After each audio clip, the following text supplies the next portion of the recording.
Libur telah tiba. Libur telah tiba. Siapa yang lagi liburan ngacung? Otan juga nih lagi liburan. Sekarang Otan lagi mau besuk sobat Otan yang populer nih di Pura Luhur Uluwatu, Bali. Tuh, para turis sampai pada datang rame-rame buat ketemu mereka. Iya, mereka adalah si monyet ekor panjang. Gemesin ya tingkah laku mereka. Uniknya, monyet-monyet di sini sukanya naik ke bahu para turis. Jadi deh, keusilan mereka malah bikin turis senang. Terus difoto deh buat kenang-kenangan. Tapi nggak semua monyet ekor panjang bisa aman berinteraksi seperti di sini ya. Monyet-monyet di pura ini memang sudah terbiasa dengan manusia. Bahkan sudah lintas generasi. Mereka tidak lagi menganggap manusia ancaman. Berbeda dengan monyet ekor panjang yang ada di hutan pedalaman. Melihat manusia dari jarak jauh aja, pasti udah kabur deh mereka. Teman, sudah pada tahu belum? Kalau monyet ekor panjang bisa berumur sampai 37 tahun loh. Makanya, karena usia mereka yang termasuk panjang, monyet tidak boleh jadi peliharaan di rumah. Jadi, biarkan mereka hidup lama di alam liar ya. Cakep!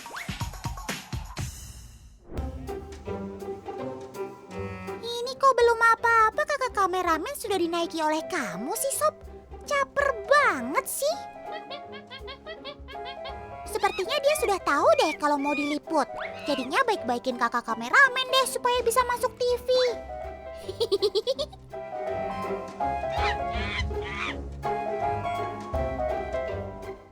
Ternyata nggak cuma kakak kameramen saja yang jadi korban, teman. Kakak reporternya juga. Selamat ya untuk kalian berdua. Ya, Otan, ini salah satu resiko ketika kita syuting di lapangan. Kadang satwa juga berdekatan dengan kita. Ya, salah satu contohnya ini kayak kakak kameramen tadi juga kena. Gak apa-apa, kita bersahabat sama teman Otan ya. Ternyata begini tuh di balik layar syutingnya kakak-kakak kru. Yang sabar ya, Kak.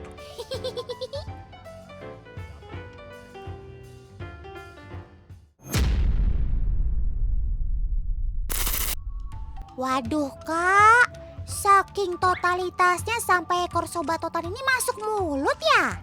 BTW, rasanya gimana nih, Kak?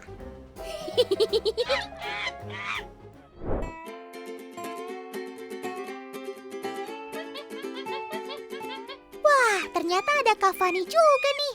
Hai, Kak. Lagi healing ke Bali ya? Otan juga nih. Memang sih, Pura Uluwatu sekarang sudah menjadi destinasi wajib ketika kita ke Bali. Karena...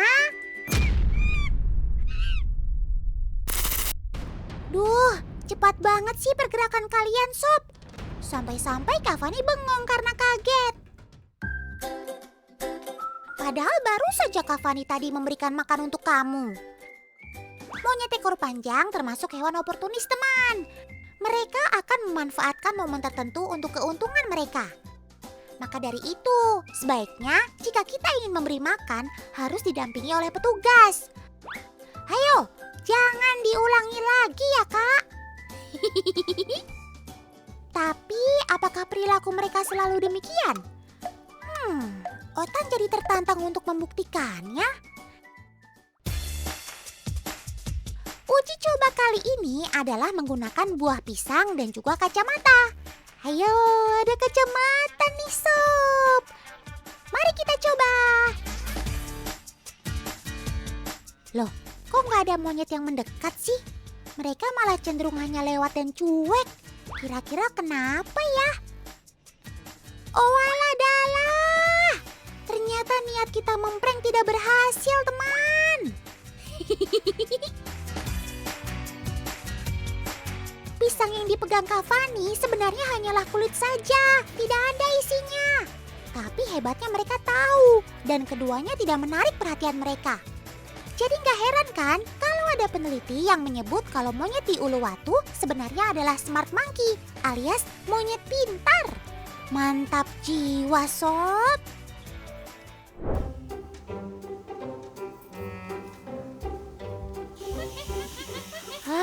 Aduh, ini si namanya senjata makan tuan.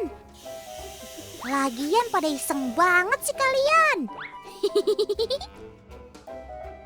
Sudah pada tahu belum kalau monyet adalah hewan pintar yang mampu meniru perilaku? Contohnya ya, mereka meniru manusia membuka keran untuk mendapatkan air. Kecerdasan mereka terlihat dari cara mereka membuka keran. Para monyet berusaha memecahkan masalah hingga akhirnya berhasil.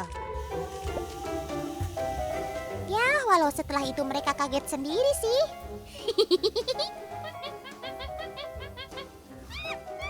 Mereka terlihat sangat tertarik terhadap air yang keluar deras dari keran, teman. Beberapa kali seekor monyet coba mengambil air tersebut dengan tangannya. Walaupun terus gagal, tapi monyet ini sukses buat Otan tertawa gara-gara tingkah laku mereka.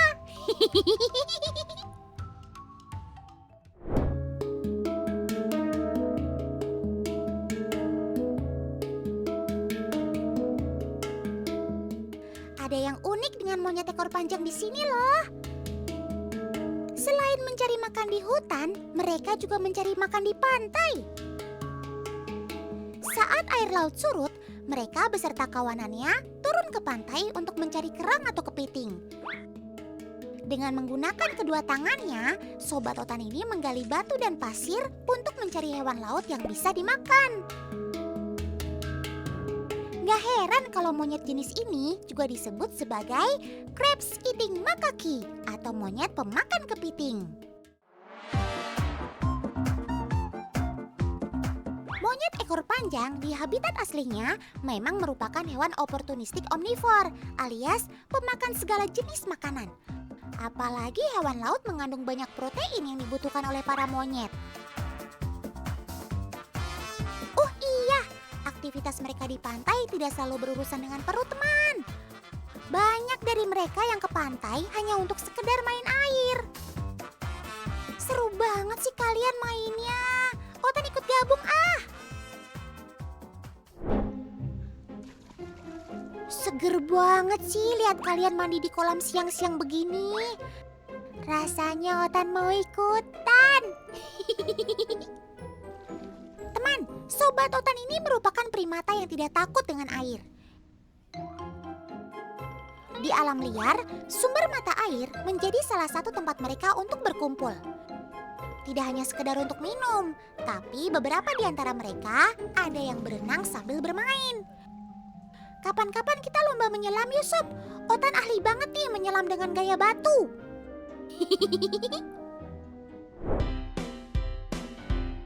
Salah satu yang menarik perhatian para pengunjung adalah bayi-bayi monyet ekor panjang ini, teman.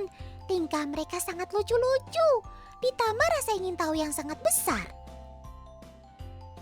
Tapi teman di rumah sudah tahu belum kalau induk monyet hanya akan melahirkan satu ekor anak saja. Saat anak-anak monyet ini bermain, biasanya tidak terlalu jauh dari induk dan kawanannya, teman. Karena induk dan kawanannya sama-sama memiliki tugas untuk menjaga satu sama lain. Ini baru kelompok yang kompak. Salut deh sama kalian.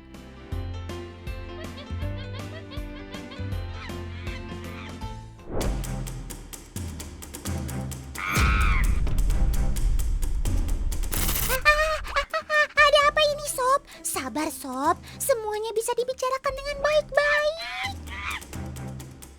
Tapi kok Paman terlihat biasa saja ya? Padahal Otan sudah ketakutan sampai merinding disko. Walah, ternyata ini adalah salah satu cara Paman untuk mengecek gigi sekaligus kesehatan monyet di Uluwatu, teman. Dengan adanya respon yang baik, menandakan bahwa monyet tersebut sehat. Selain itu, Paman juga bisa mengecek gigi dan taring pada sobat Otan ini. Jika taringnya terlalu panjang atau ada masalah mulut lainnya, maka Paman akan lapor ke pihak dokter untuk segera diambil tindakan. Cara Paman unik ya, tapi tetap saja buat Otan gemetar tadi.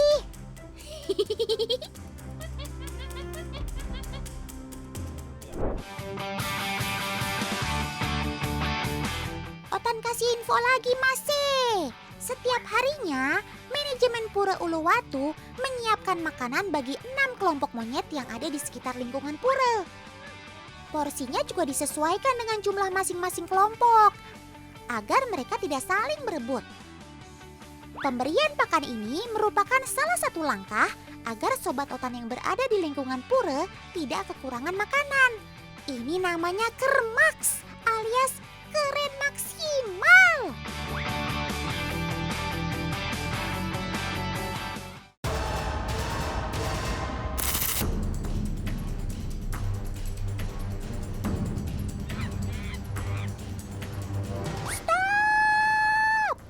Kamu jangan berkeliaran di jalan begini dong, Sob. Kan berbahaya. Tidak hanya bagi kamu saja, tapi bagi pengendara lain juga. Di Bali memang sering kita temukan monyet ekor panjang yang turun ke jalan, teman. Perilaku seperti ini sudah terbentuk sejak lama, karena banyak pengendara yang memberi makan. Tapi perilaku mereka yang seperti ini tentu sangat membahayakan. Sudah banyak monyet ekor panjang yang celaka atau cacat karena tertabrak kendaraan.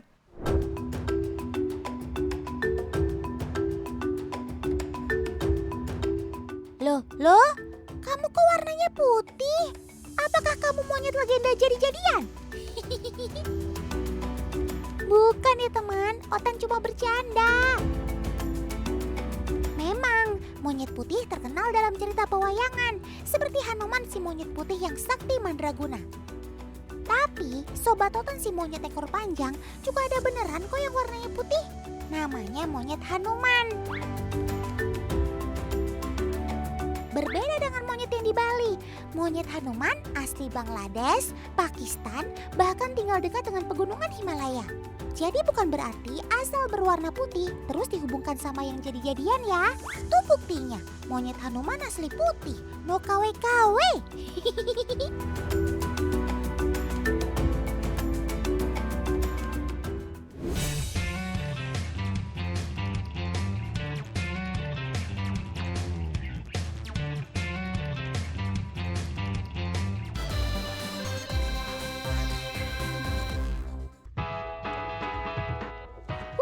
Ada yang sedang bermain. Otan ikutan dong. Lumayan kan buat ngisi waktu liburan. Tapi, gimana kalau kita lomba lari saja? Sudah siap semua? 1, 2, 3, go!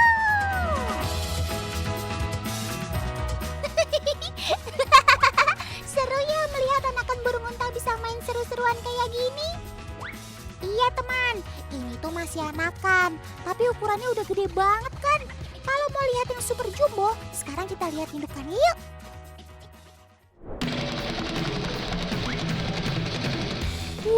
Wah, kok pada lari-larian gitu sih? Ada apa Sob, ada apa? Sini cerita Otan. Tenang Sob, tenang, jangan panik. Buelah dalah. Ternyata kata paman, itu sih ekspresi kegirangan burung unta karena diperbolehkan keluar kandang. Pantes aja lari kamu kenceng banget.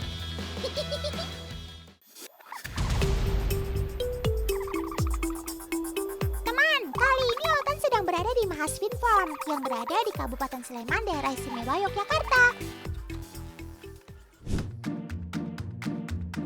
Teman, Otan sudah ditemani Kak Iza nih. Kali ini kita mau keliling-keliling Jogja sambil kasih pertanyaan. Kira-kira ada yang tahu nggak nih Kak Iza bawa telur apa? Dinosaurus aja, Mbak. Nggak tahu, Mbak. Tebak aja. Burung unta. Ya nggak? Wah, ternyata tidak semua tahu bentuk telur burung unta ya.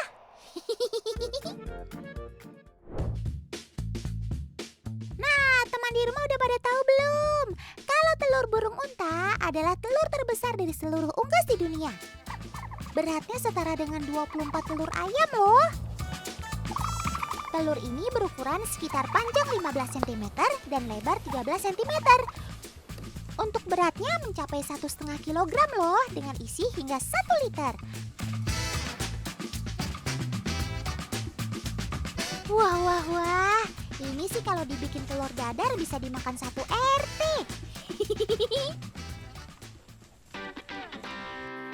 Waktunya panen telur burung unta. Asik. Oh ya teman, burung unta betina biasanya bertelur di sarang komunal atau sarang bersama. Ayo paman, ambil telurnya. Eits, tapi mengambil telurnya harus hati-hati ya. Karena dapat dipastikan indukan burung unta bisa marah kalau telurnya diambil. Biasanya sobat totan ini bisa bertelur sampai 10 butir. Permisi sob, bolehin paman ambil telurmu dong. Tujuannya baik kok, agar tingkat keberhasilan menetasnya lebih tinggi.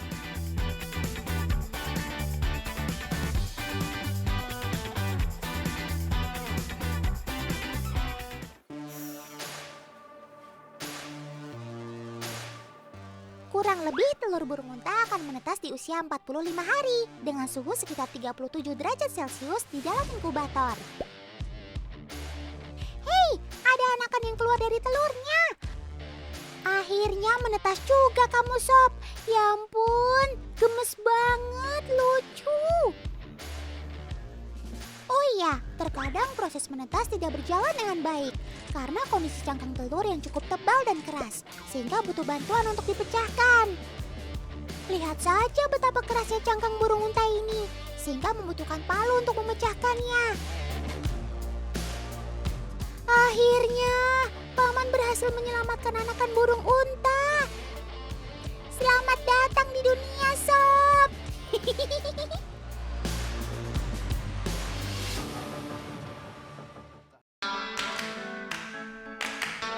Teman, sekalipun burung unta memiliki tendangan yang ampuh, tapi sobat totan ini sebenarnya tidak suka terlibat dalam pertikaian.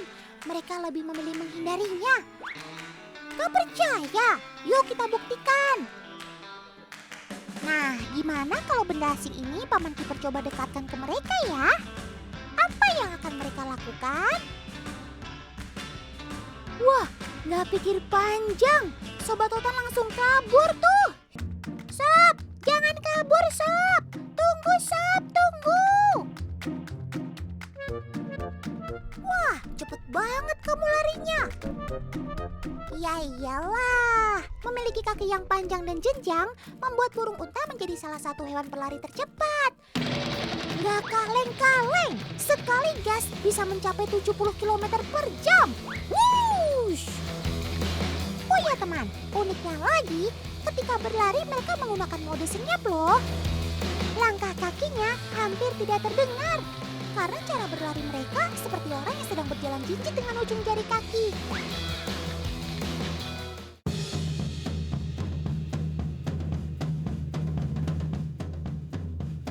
Beginilah tanda-tanda sobat totan marah. Mereka akan membentangkan kedua sayapnya. Ini sih karena paman kipernya jahil dan mencoba menggoda burung unta. Paman kiper lagi ingin bercanda ya? Hati-hati ya, kadang burung unta suka kelewatan bercandanya.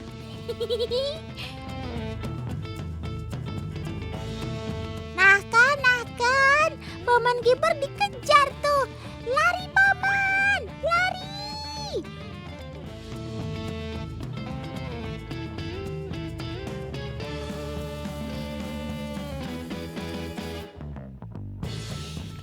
Ya ampun, paman masih aja iseng. Tuh kan kena tendang, Otan mau ketawa tapi takut dosa kalau begini. Teman, adegan seperti ini tidak untuk ditiru ya, karena paman kiper sudah paham betul apa yang harus dilakukan ketika berinteraksi dengan burung unta. Di alam liar, tendangan sobat totan ini dapat melumpuhkan predatornya loh, seperti singa ataupun cheetah. Wih, Otan gak mau deket-deket deh kalau gitu.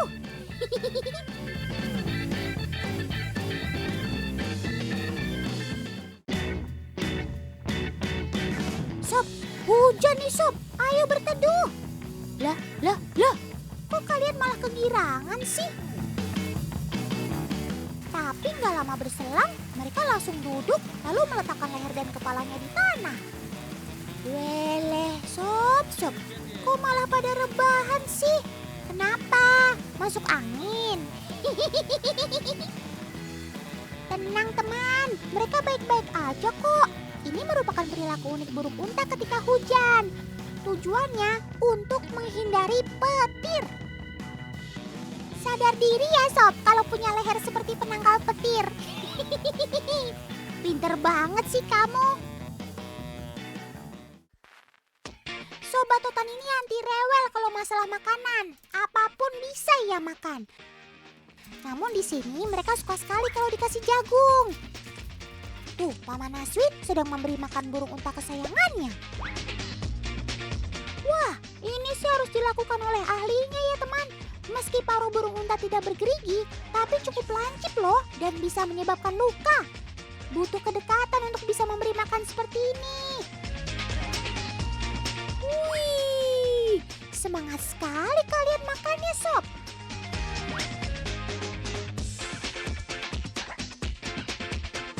Oh iya, kadang Otan sering khawatir dengan mereka karena burung unta tidak dapat membedakan mana yang makanan, mana yang bukan. Apalagi ketika mereka dilepas bersama di tengah lapang seperti ini. Seringkali apa saja yang dilihatnya mereka makan. Nah, begini ini nih, bisa jadi bukan makanan yang dimakan. Perasaan Otan gak enak deh. Tuh kan, apa yang sedang terjadi? Paman, kenapa? Ya ampun, ternyata Dalbo memakan benang layangan, teman. Duh, gimana ini Paman? Apa yang harus kita lakukan? Ada-ada aja sih. Pertolongan pertama yang dilakukan Paman dengan memancing makanan dengan tujuan agar Dalbo mau melepas benang dari mulutnya. Wah, ternyata gagal nih. Cara selanjutnya, Paman segera membawa Dalbo masuk ke dalam kandang agar memudahkan pengambilan benangnya. Tapi memang bukan perkara mudah nih. Paman Aswin dan rekan-rekan mencoba menangkap Dalbo, tapi karena ukuran yang besar dan agresif, mereka cukup kesulitan. Ayo dong sob, jangan melawan. Akhirnya, Paman berhasil menangkap Dalbo. Butuh sekitar 4 orang dewasa tuh untuk menahan pergerakan Sobat Totan ini. Untuk mengurangi pergerakan Dalbo, Paman menggunakan kain untuk menutup kepalanya. Karena cara ini cukup ampuh membuat burung unta lebih tenang.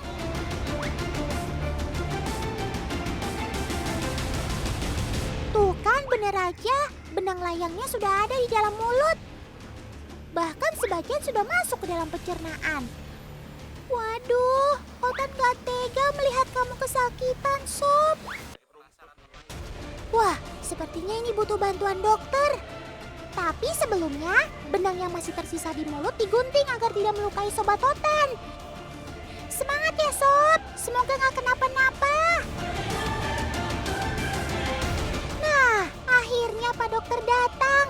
Tenang Sob, tenang. Kamu akan segera sembuh kok setelah mendapat perawatan. Amin.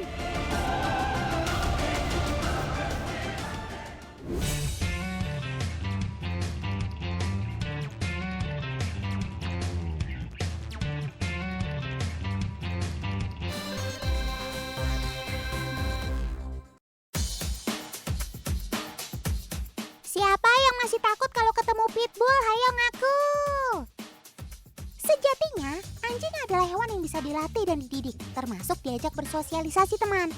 Kalau ada yang bilang pitbull anjing yang galak dan berbahaya, bisa jadi karena dia salah asuhan teman. Pitbull akan ramah sama semua orang kalau sedari kecil dididik dengan benar. Salah satunya dengan cara dikenalkan dengan keramaian dan bertemu banyak orang. Tujuannya supaya dapat menumbuhkan rasa percaya anjing bahwa manusia itu tidak berbahaya. Selain itu, anjing kalian akan merasa lebih percaya diri berada di sekitar orang banyak. Tuh lihat, ia senang dielus-elus, bahkan sama orang yang baru ia kenal. Kegiatan seperti ini harus dilakukan secara rutin ya teman, supaya ia merasa terbiasa.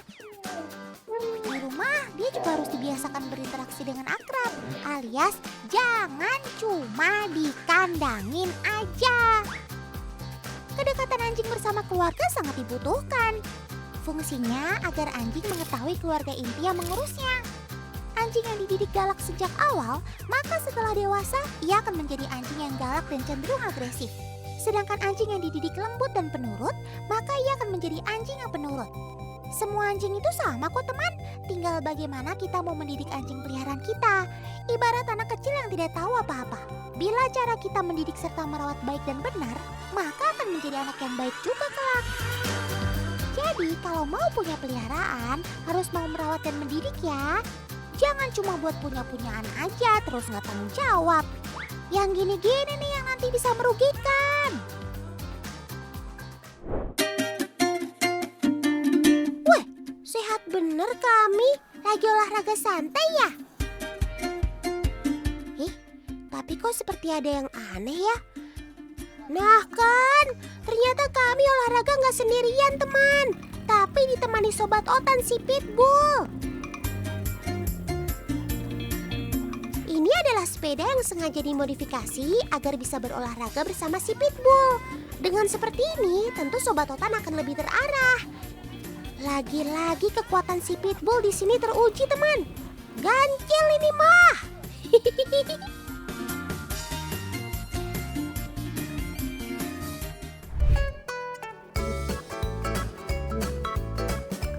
Di balik keseruan kami naik sepeda, ternyata ada tim di balik layar yang ikut berolahraga loh. Jadi pada ikut lari di belakang kamera, biar sepeda tetap berada di jalurnya. Tuh lihat, Mas Gondrong sampai jatuh karena tersandung. Gak apa-apa ya Mas Gondrong larinya sampai jatuh-jatuh. Hitung-hitung ngehibur Otan.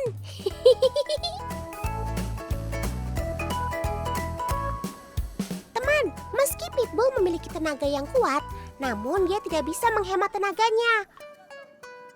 Berbeda dengan kuda yang bisa lari jauh sepanjang hari, Pitbull akan cepat kehabisan tenaga ketika beraktivitas dalam waktu yang lama. Sekarang kami mau mengukur nih, seberapa kuat tenaga mereka ketika sedang berada di atas treadmill. Walau keduanya memiliki size XXL, tapi Pitbull yang dipegang oleh Pak Ferry memiliki badan yang lebih kecil dibanding Pitbull yang dipegang Kang Beben. Lalu apakah ukuran tubuh ini akan berpengaruh terhadap kekuatan? Let's go! Langsung kita coba!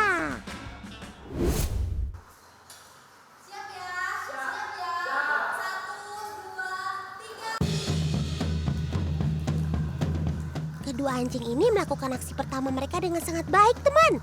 Kondisinya sama-sama stabil dengan kecepatan yang rata-rata sama. BTW, ini adalah treadmill yang dibuat khusus untuk Sobat Otan ini. Keren! Sepertinya Pitbull dengan ukuran yang lebih besar sudah mulai melambat nih, teman. Dan pada akhirnya ia menyerah, teman. Beda cerita dengan si Pitbull yang memiliki ukuran lebih kecil. Seperti tak mengenal lelah, ia terus berlari di atas treadmill. Ayo semangat sob! Pada akhirnya langkah Sobat Otan ini pun terhenti dengan durasi 1 menit 17 detik. Rekor yang luar biasa sob. Otan aja belum tentu sanggup nih bisa seperti kalian. Berarti benar perkiraan Otan. Semakin berat bobot tubuhnya, maka dia juga membutuhkan energi yang banyak untuk berlari. Jadi nggak heran kalau Pitbull yang lebih berat pilih istirahat duluan. Teman, tahukah kalian kalau sebenarnya Pitbull adalah anjing yang memiliki kekuatan super dengan waktu yang terbatas? Jadi Pitbull tidak bisa menggunakan kekuatannya secara terus-menerus. Harus dijeda untuk istirahat.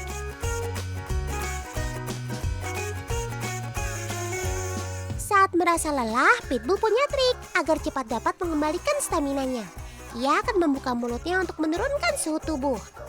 Selain itu, dengan membuka mulut juga dapat memasukkan oksigen dengan cepat ke dalam aliran darah. Terengah-engah merupakan mekanisme pendinginan tubuh terbaik karena anjing tidak memiliki sistem kelenjar keringat seperti pori-pori manusia.